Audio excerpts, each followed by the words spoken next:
So this guillotine is very similar to the guillotines at college. The only difference is it has a light curtain rather than a plastic barrier to stop you chopping off your hands. First thing you need to do is switch on at the red knob and at the key.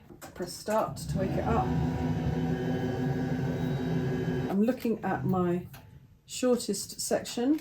I want to ensure that I trim within my shortest section, so I'm going to trim at 145. So I set this to 14.5.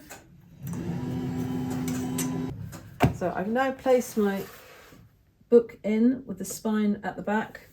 You can see this light beam here, tells me where the cutting line is. I'm going to press both hands on the other machines are the external handles. On this one it's just these handles.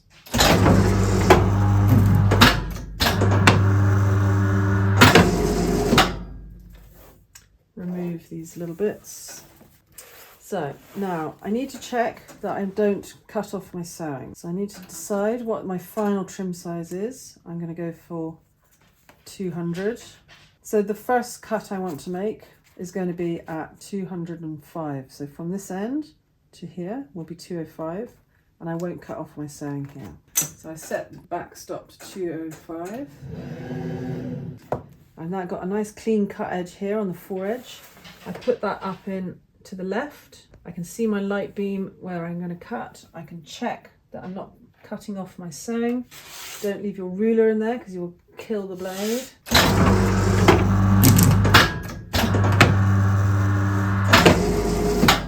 And then the second cut, we're going to flip the book over and move it forward to 20 or 200 millimeters.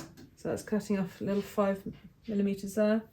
Again, checking my sewing, checking it's right in to the corner.